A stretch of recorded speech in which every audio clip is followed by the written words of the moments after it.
అలానే విశ్వేశ్వరరావు అమెరికాలో ఉన్నటువంటి విదేశస్తుల్ని వీలున్నంత వరకు బయటకు పంపించే ప్రయత్నం ట్రంప్ చేస్తూ ఉన్నారు. దాంట్లో భాగంగా అనేక మార్పులు తీసుకొస్తున్నారు. ఇమిగ్రేషన్కి సంబంధించినటువంటి చట్టాలని ఎప్పటికప్పుడు మారుస్తూ ఉన్నారు. ఇండియన్స్కి అయితే ఉద్యోగాలు ఇవ్వద్దని చెప్పి చెప్తూ ఉన్నారు.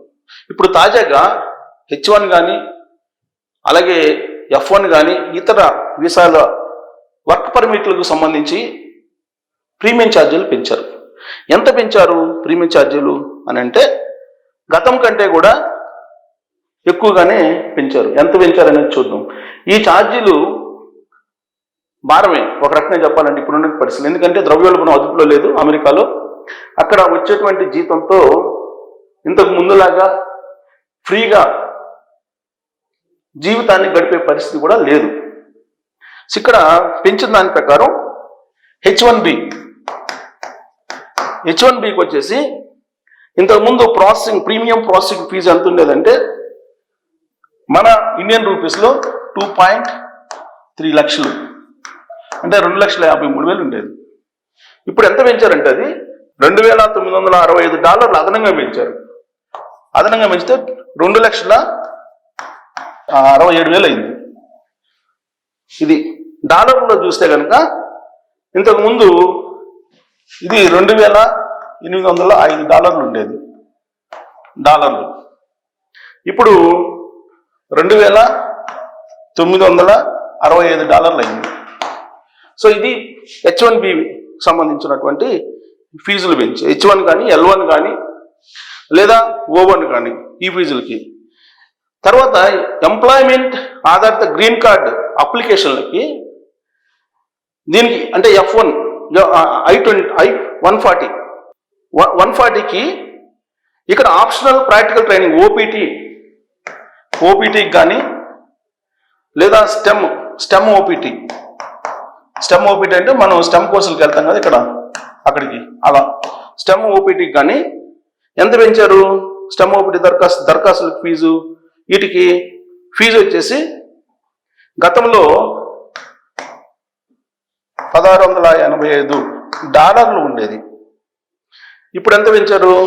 ఇది అంటే రూపీస్లో 1.52 లక్ష అంటే 1.5 లక్ష సుమారుగా. ఇప్పుడు ఎంత పెంచారు? దాన్ని $1,780 పెంచారు. అంటే 1,60,000 పెంచారు. ఇది ఓపీటీ స్టెమ్ ఓపీటీ దరఖాస్తు ఫీజు. ఇక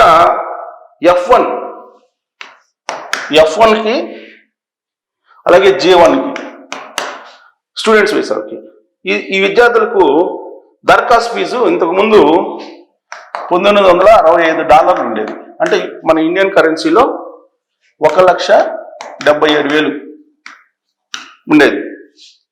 ఇప్పుడు ఎంత చేశాడు? $2,075 చేశాడు.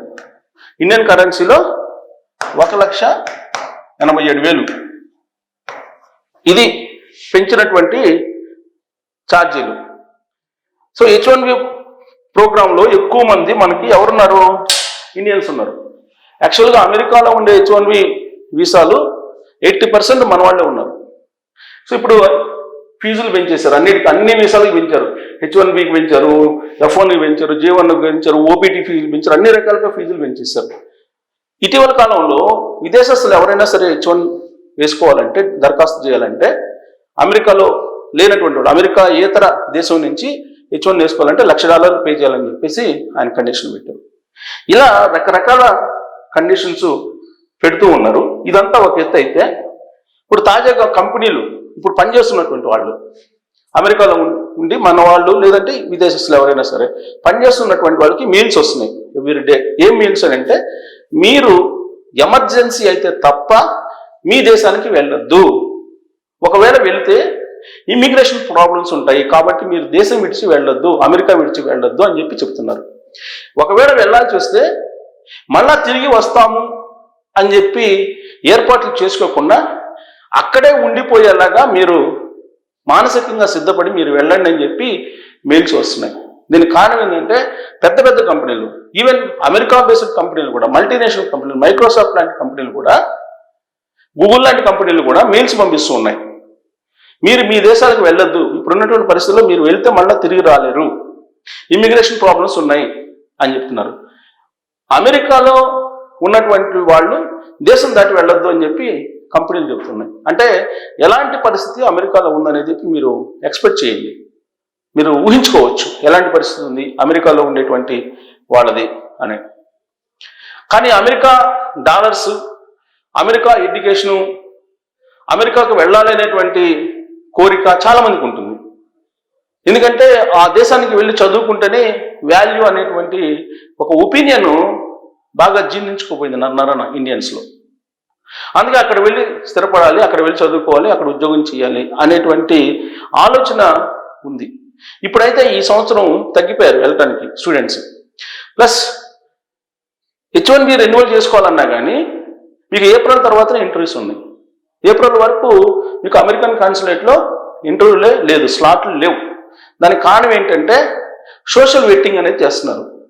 ఏంటి సోషల్ వెట్టింగ్ అని అంటే, మీరు ఏదైనా మీ అకౌంట్స్లో, మీ సోషల్ మీడియా అకౌంట్స్లో, ఇన్స్టాగ్రామ్ కానీ, లేదంటే టెలిగ్రామ్ కానీ, లేదంటే యూట్యూబ్ కానీ, ఫేస్బుక్ కానీ, లింక్డ్ఇన్ కానీ, ఇలా రకరకాల ప్లాట్ఫామ్స్ ఉన్నాయి సోషల్ మీడియాలో.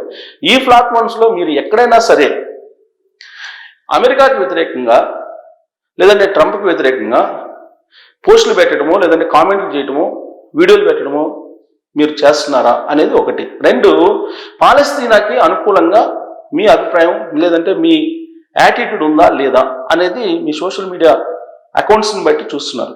ఎందుకని ఎవరైతే అమెరికా కాన్సులేట్లో ఇంటర్వ్యూకి వెళ్తున్నారో వాళ్ళు మీ సోషల్ మీడియా అకౌంట్స్ని పబ్లిక్ చేయాలని చెప్పి కండిషన్ పెట్టింది అమెరికా. అందుకే మీరు అమెరికన్ కాన్సులేట్లకు ఇంటర్వ్యూకి వెళ్ళేటప్పుడు ఖచ్చితంగా మీరు పబ్లిక్లో పెట్టి వెళ్ళాల్సిందే. మీరు పబ్లిక్లో పెట్టి వెళ్ళకపోయినా ఆర్టిఫిషియల్ ఇంటెలిజెన్స్ ద్వారా మీ మొబైల్లో మీరు ఎలాంటి పదాలు వాడుతున్నారు, తర్వాత మీరు ఎలా బిహేవ్ చేస్తున్నారు, మీరు మాట్లాడేటప్పుడు మీరు ఏ విధంగా అన్పార్లమెంట్ లేదా వల్గర్ లాంగ్వేజ్ ఉపయోగిస్తున్నారు, ఇవన్నీ అబ్జర్వ్ చేస్తుంది. మీ ఫోన్ నెంబర్ దరఖాస్తులు వేస్తారు. సో ఆ ఫోన్ నెంబర్లో కూడా అల్గారిథమ్స్ ఉంటాయి, అవి కూడా ఐడెంటిఫై చేస్తుంది. సో కాబట్టి క్లీన్గా మొత్తం అబ్జర్వ్ చేసిన తర్వాతనే మీకు వీసా అప్రూవల్ చేస్తున్నారు. ఏ మాత్రం తేడా ఉన్నా కానీ అప్రూవల్ చేయట్లేదు. ఇంత ఈ అగ్ని పరీక్షలు అందరినీ ఎదిరించి లేదా అగ్ని పరీక్షలో గెలిచి అమెరికన్ కాన్సులేట్లో స్టాంప్ వేయించుకున్నాం అనుకోండి వీసాకి, అక్కడికి వెళ్ళిన తర్వాత మళ్ళీ అక్కడ హోమ్లాండ్ సెక్యూరిటీ చెక్ చేస్తారు, అక్కడ ఉన్నటువంటి ఇమిగ్రేషన్ అధికారులు చెక్ చేస్తారు. అక్కడ కనుక అనుమానం వస్తే అక్కడి నుంచి అక్కడ ఎయిర్పోర్ట్ నుంచి మళ్ళీ వెనక్కి పంపిస్తారు. ఇలాంటి సిచ్యువేషన్ ఉంది. ఈవెన్ గ్రీన్ కార్డ్ హోల్డర్స్ కూడా ఏం చెప్తున్నారు, అమెరికా ఉపాధ్యక్షుడు JD వాన్సే చెప్పారు, మీకు గ్రీన్ కార్డు ఉన్నంత మాత్రాన మీరు శాశ్వత పౌరులు కాదు, అదొక గౌరవంగా ఇచ్చేటువంటిదే అని చెప్తున్నారు. ఇంకోటి ఏంటంటే, ఇంతకుముందు గ్రీన్ కార్డ్ హోల్డర్కి 5 years వర్క్ పర్మిట్ ఇచ్చేవాళ్ళు, ఇప్పుడు కేవలం 18 months ఇస్తున్నారు. ఈ 18 monthsలో మీ సోషల్ అకౌంట్స్లో మీరు కనుక ఏదైనా అబ్రప్ట్గా వ్యవహరించారని చెప్పి కనుక ఐడెంటిఫై చేస్తే ఇమీడియట్గా అమెరికా నుంచి గెంటేస్తున్నారు. ఇలాంటి సిచ్యువేషన్ అమెరికాలో ఉంది. అయినప్పటికీ కూడా ఇప్పుడు ట్రంప్ అన్ని రకాల వీసాలకి ఫీజులు పెంచేశారు, ఇంక్లూడింగ్ OPT, వీటన్నిటికీ ఫీజులు పెంచారు. అంటే వీలున్నంత వరకు మీరు అమెరికా వదిలిపెట్టి వెళ్ళిపోండి అని చెప్పి ఆయన ఈ కండిషన్స్ అండి పెడుతున్నట్టు కనిపిస్తూ ఉంది.